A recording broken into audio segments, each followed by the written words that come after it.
ওবায়দুল কাদের বক্তৃতা করেছে না, ইলেকশনই করলে না আবার তোমরা জিতলে কীরকম করে? কি মনে করেন জিতেছি আমরা?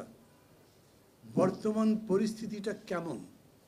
আমি যদি এক কথায় এরকম করে জিজ্ঞেস করি, ধরেন এখানে তো বিরোধী দলের আন্দোলন করার সবাই প্রায় আছেন, আমরা কি খুব কষ্টে আছি? আমরা কি খুবই বিপদগ্রস্ত বোধ করছি? আমরা কি মনে করছি যে আগামী 5 বছর পর্যন্ত এই থাকবে?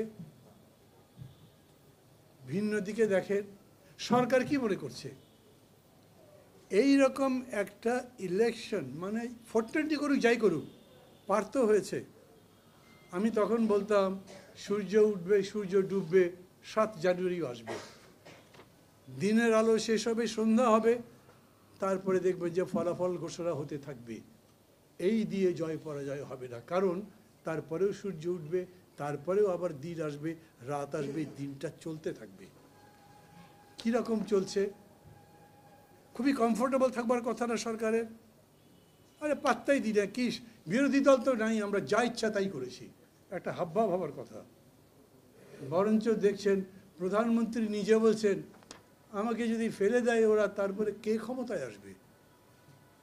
তার মানে ওনার ভাবনার মধ্যে একটা আছে, বা কিছু একটা তার মনের মধ্যে আছে, যে জন্যে উনি বলছেন যে উনি চলে যেতে পারেন। মানুষকে বোঝাচ্ছেন আমি যদি যাই তাহলে আসবে কে বলো? তার মানে ভালো কোনো লোক থাকলে ওনার যেতেই হবে, এরকম উনি মনে করছেন। কমফোর্টেবল নাই, খুব আরামে নাই। একটা নির্বাচন যা হয়েছে তো হয়েছেই, তারপরে উপজেলা নির্বাচন করেছে, সেটা একটা জ্বালার মতো। কি হয়েছে দেখেছেন তো, কতগুলো ভোট পড়েছে? ওইখানে 2 নম্বরই করেছে। বলেছে স্বাধীনতার পরে আজ পর্যন্ত যতগুলো স্থানীয় সরকার নির্বাচন হয়েছে তার মধ্যে সবচাইতে কম ভোট পড়েছে।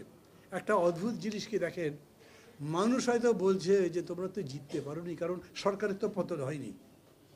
95% মানুষ ভোট দেয়নি, কিন্তু মানুষ এই 95% একজনও মনে করছে না যে আওয়ামী লীগটাই ভালো, সেই থাক। তারা উল্টা আমাদেরকে জিজ্ঞেস করছে ভাই কি করবেন, কিছু একটা করেন। তার মানে মানুষ কিন্তু বদলায়নি। আর যদি দেশের অবস্থা দেখেন তাহলে এই সরকারের জান শেষ প্রায়। ওই যে ভালো বাংলায় বলে না, প্রাণ ওষ্ঠাগত, টেরা তো চোর এক একটা। তারপরেও আরামে নাই। আরামে নাই কেন? সবচাইতে বড় সংকট হচ্ছে অর্থনীতিতে। ডোনাল্ড লু আসছেন গতকালকে, তাকে নিয়ে নাচানাচি করবার কথা বলছি না। উনি সিভিল সোসাইটির 5-6 জন লোকের সাথে কথা বলেছেন, তাদেরকে জিজ্ঞেস করেছেন এখানে মানবাধিকার কেমন, সামাজিক অধিকার কেমন, সংবাদপত্রের অধিকার কেমন। তারা তাদের কথা বলেছেন।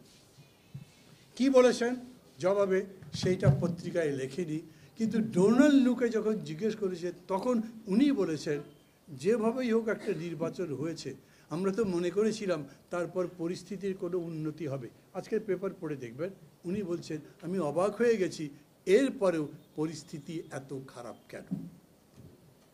তার মানে এই সরকার এই রকম একটা নির্বাচন করে, এইরকম নির্বাচন মানে নির্বাচন তো না, যাই করেছে ক্ষমতায় বসবার পরেও তারা খুব আরামে নাই।